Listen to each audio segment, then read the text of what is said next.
Okay, it has started. Okay, so hello everyone. We are from Zambia and Tanzania. So my name is Adon Chawe and my colleague is Mr. Frank Richard Mwakalowo. So we are looking at this issue. Should developing countries prioritize genomic research over other public health investments?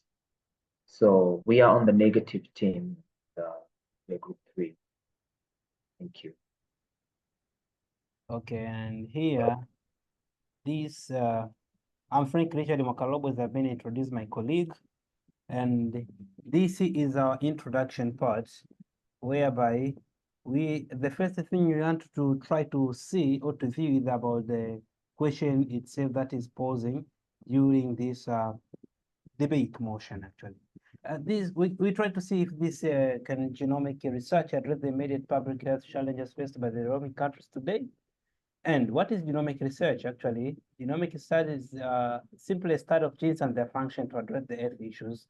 And we have the basic public health investments, which include the essential services like healthcare, infrastructures, vaccination, sanitation, and the likes, actually. And our thesis statement is saying that developing countries should not prioritize genomic research over critical public health investments, as the latter addresses the urgent needs and saves the lives. And this can be bold or can be stand with our stance that genomic research is important, but not a priority for developing countries where public health issues require urgent attention. Our key idea or our main idea here is that the immediate needs like eradicating diseases, improving sanitation, and building healthcare infrastructures saves lives faster and more cost effectively as compared to the genomic research. Yes, and we have the first argument can be taken up by my colleague again. Yes, so to this, we have our first argument has high costs associated with genomic research. And the key points are that genomic research is resource intensive and requires specialized equipment and expertise. The equipment ranges from computing powers, as well as expertise in areas such as molecular biology, of which this skill is still limited at the moment.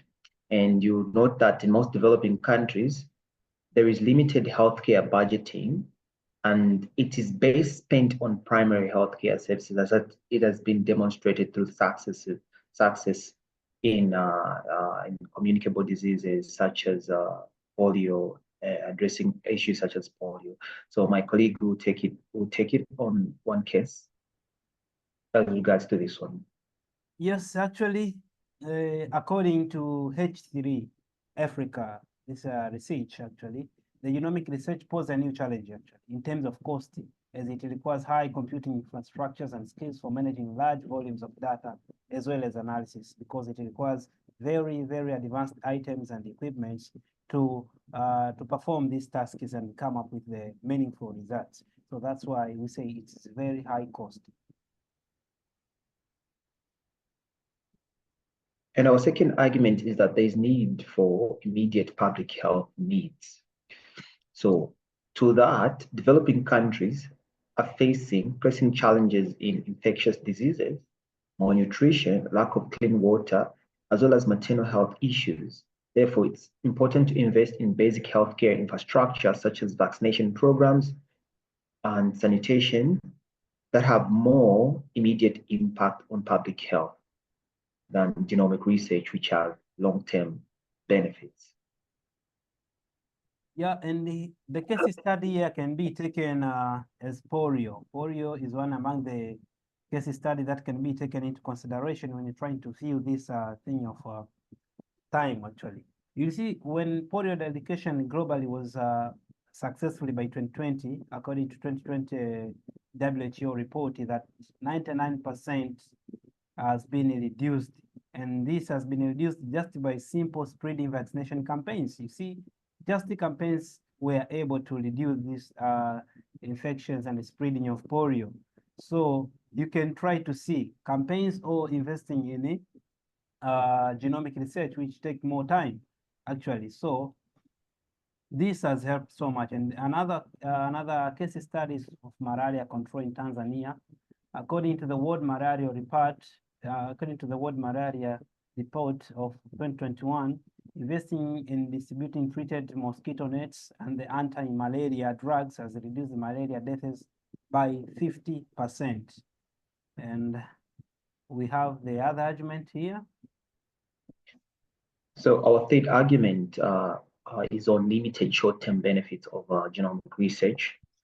Genomic research focuses on, the limited short-term benefits that are needed to address some of the pressing needs facing African countries. As you note that genomic research focuses on long-term outcomes such as specialized medicine and genetic therapies. On the other hand, public health challenges that developing countries are currently facing require solutions that provide immediate results.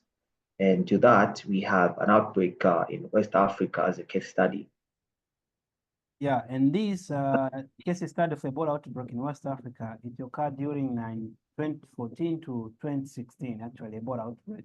And the genomic research immediately helped us to understand the virus, maybe its structure, its genome, and its sequence. But the immediate intervention, like quarantine and the public health education, were crucial in addressing these issues, and which were the short-term benefit of this. But understanding the virus and trying to come up with something which could tackle it could take a very long time, long term in terms of genomic and genomic studies and researches.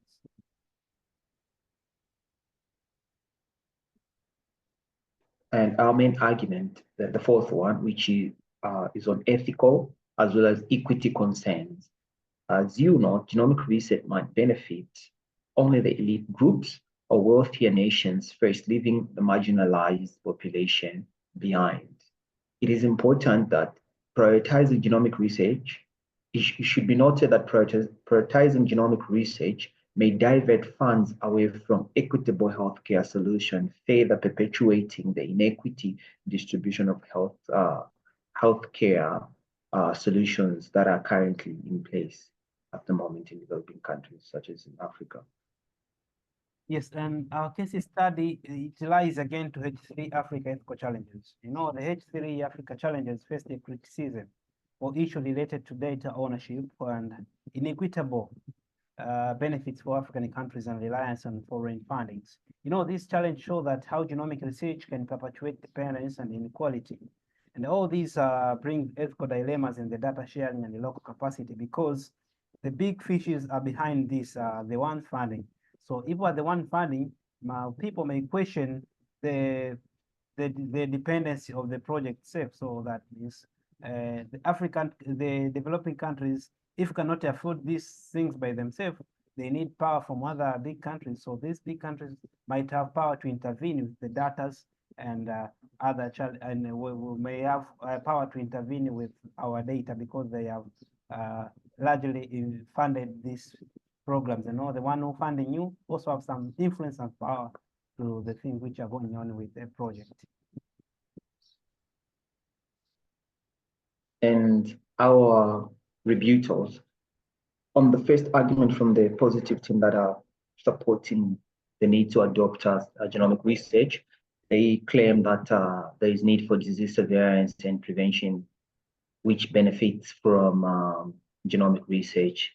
We argue that disease surveillance is more effectively addressed through investment in basic healthcare system because you are on the ground. So if there is proper investment in primary care, there is going to be adequate disease surveillance. Actually, for argument 2, they say that an impact on drug targeting is pharmacogenetics research will drive innovation. Will drive innovation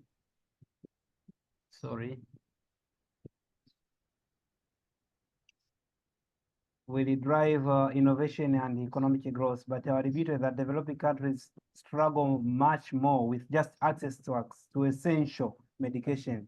And what about this alone personalized drugs can do, which with high cost and genomic drug benefits only a small population or for the only minority few.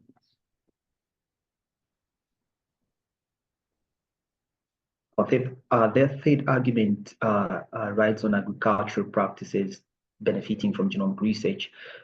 But we argue that a traditional agricultural practice can improve yields without costly genomic intervention.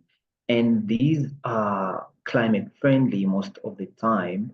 Therefore, and looking at the nature of farming that is currently practiced in most developing countries, which is more traditional, we therefore say advancement in genomic research cannot really be of benefit at the moment because it requires significant investment that is currently not accessible to small scale farmers.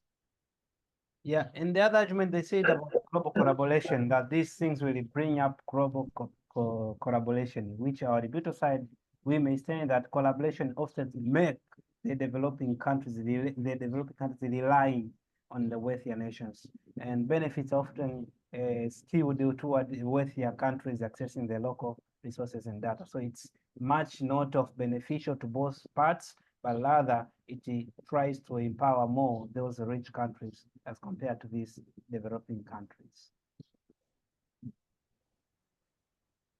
And the third argument they presented is on capacity building and economic development. Well, returns from genomic research often take years, while the returns from public health are immediate, as we've demonstrated in our presentation. And when you talk about economic development, well, supporting primary healthcare when you have a healthy country, therefore you are more likely to develop economically. And it's best supported through investment in agriculture, manufacturing, and small scale businesses than investing in genomic research, which will only benefit a few. Then genomic research, on the other hand, only benefit a specialized workforce. And we can have this conclusion or closing statement that the key point is the developed countries should focus on fundamental or foundational healthcare investments to tackle their immediate challenges.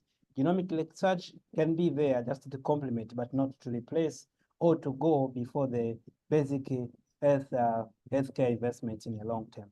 And we call for action when they call for advocates for advocacy for balancing this investment that prioritize the current public health needs while planning for the future advancements in genomics and other more developed technologies and its application.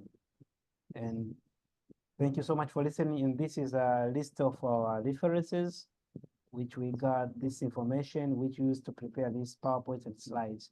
And that's all from me, Frank Richard Mwakalobo, and my friend, Adon Chow. Thank you so much. Thank you.